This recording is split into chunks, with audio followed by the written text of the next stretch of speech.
അമേരിക്കയും ഇറാനും തമ്മിൽ അടുത്തെങ്ങും യുദ്ധം അവസാനിക്കില്ല എന്നാണ് ലഭിക്കുന്ന സൂചനകൾ.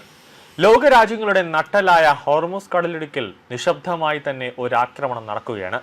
അതിന്റെ തെളിവാണ് ഇന്നലെ ഇന്ത്യൻ നാവികൻ കൊല്ലപ്പെട്ടത്. ഇറാൻ അമേരിക്കയ്ക്ക് ശക്തമായ ഒരു താക്കീത് നിലവിൽ നൽകുകയാണ്.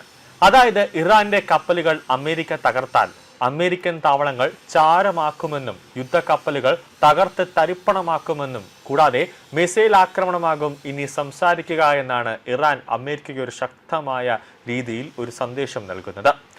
ഇറാനിയൻ കപ്പലുകൾക്ക് നേരെ ഉയരുന്ന ഏതൊരു വെല്ലുവിളിക്കും നിർണായകമായ മറുപടി നൽകുമെന്ന് IRGC പ്രഖ്യാപിക്കുമ്പോൾ ഹോർമുസ് കടലിടുക്കിൽ ഇനി യുദ്ധത്തിന്റെ ശബ്ദങ്ങളായിരിക്കും ഇനി സംഭവിക്കുക. ലോകത്തിലെ ഏറ്റവും നിർണായകമായ എണ്ണക്കടത്തുപാത ഹോർമുസ് കടലിടുക്കാണ്. ആഗോള എണ്ണ വിതരണത്തിന്റെ വലിയൊരു ശതമാനം ഈ ഇടുങ്ങിയ സമുദ്രപാതയിലൂടെയാണ് കടന്നു പോകുന്നത്.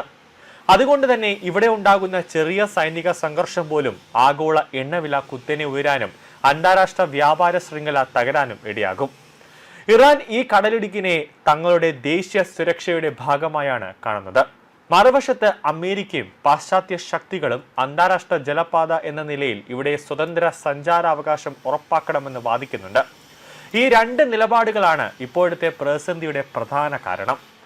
IRGC നാവികസേനയുടെ പ്രസ്താവനയിൽ ഏറ്റവും ശ്രദ്ധേയമായ കാര്യം ഇറാന്റെ സമുദ്ര താൽപര്യങ്ങൾ സംരക്ഷിക്കാൻ അവർ ഏത് പരിധിവരെയും പോകുമെന്ന സന്ദേശമാണ് അവർ നൽകുന്നത്. ഇറാനിയൻ ടാങ്കറുകൾക്ക് നേരെയുള്ള ആക്രമണം നേരിട്ട് അമേരിക്കൻ കേന്ദ്രങ്ങൾക്കെതിരായ ആക്രമണമായി കണക്കാക്കുമെന്ന മുന്നറിയിപ്പും മേഖലയിലെ സൈനിക സമവാക്യങ്ങളെ കൂടുതൽ സങ്കീർണമാക്കുകയാണ്. ഇറാനിയൻ വൃത്തങ്ങൾ പറയുന്നതനുസരിച്ച് അമേരിക്കൻ സൈനിക നീക്കങ്ങൾക്ക് മറുപടിയായി IRGC നാവികസേന കപ്പൽ വേദ ബാലിസ്റ്റിക് മിസൈലുകളും ക്രൂയിസ് മിസൈലുകളും ഉയർന്ന സ്ഫോടനശേഷിയുള്ള ഡ്രോണുകളും ഉൾപ്പെടുത്തി വലിയ തിരിച്ചടി ഒരു ഓപ്പറേഷൻ നടത്തിയെന്നാണ് അവർ അവകാശവാദം ഉന്നയിക്കുന്നത്. ഈ ആക്രമണത്തിൽ അമേരിക്കൻ യുദ്ധക്കപ്പലുകൾക്ക് നാശനഷ്ടമുണ്ടായതായും ചില യൂണിറ്റുകൾ പ്രദേശം വിട്ട് പിന്മാറേണ്ടി വന്നതായും ഇറാൻ അവകാശപ്പെടുന്നുണ്ട്. എന്നാൽ ഇത്തരം അവകാശവാദങ്ങൾ സ്വതന്ത്രമായി സ്ഥിരീകരിക്കപ്പെട്ടിട്ടില്ലെന്നും ശ്രദ്ധേയമാണ്. എന്നിരുന്നാലും ഇറാന്റെ പ്രചാരണ രീതിയിൽ ഈ സംഭവങ്ങൾ വലിയ മാനസിക രാഷ്ട്രീയ വിജയമായി അവതരിപ്പിക്കപ്പെടുകയാണ്. ഇറാന്റെ നാവിക തന്ത്രം പരമ്പരാഗത യുദ്ധരീതികളിൽ നിന്ന് വ്യത്യസ്തമാണ്. അമേരിക്ക പോലുള്ള അതിശക്തമായ നാവികസേനയെ നേരിട്ട് ഏറ്റുമുട്ടി തോൽപ്പിക്കാൻ കഴിയില്ലെന്ന് ഇറാന് അറിയാം. അതിവേഗ ആക്രമണ ബോട്ടുകൾ, കരയിൽ നിന്ന് പ്രയോഗിക്കാവുന്ന കപ്പൽ വേദ മിസൈലുകൾ, സ്വയം ഹത്യാ ഡ്രോണുകൾ, സമുദ്ര മൈനുകൾ എന്നിവയാണ് ഇറാന്റെ പ്രധാന ആയുധങ്ങൾ.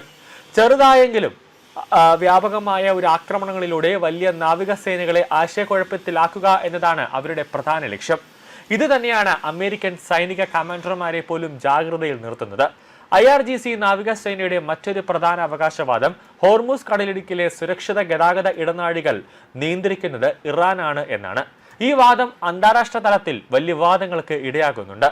കാരണം അമേരിക്കയും യൂറോപ്യൻ രാജ്യങ്ങളും ഈ ജലപാതയെ അന്താരാഷ്ട്ര നാവിഗേഷൻ മേഖലയായി കാണുന്നുണ്ട്. ഈ സംഘർഷം നിയന്ത്രണം വിട്ടാൽ ലോക സാമ്പത്തിക രംഗത്തുണ്ടാകുന്ന വലിയൊരു ആഘാതമായി മാറും. ഹോർമുസ് കടലിടുക്ക് അടയുകയോ സൈനികമായി അപകടകരമാകുകയോ ചെയ്താൽ എണ്ണവില ചരിത്രത്തിലെ ഏറ്റവും ഉയർന്ന നിലയിലെത്താൻ സാധ്യതയുണ്ട്.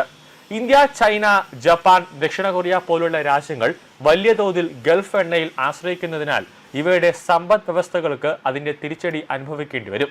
ഇതിനൊപ്പം ആഗോള കപ്പൽ ഗതാഗത ഇൻഷുറൻസ് നിരക്കുകൾ കുത്തനെ ഉയരുകയും അന്താരാഷ്ട്ര വ്യാപാര ചെലവ് വർദ്ധിക്കുകയും ചെയ്യും.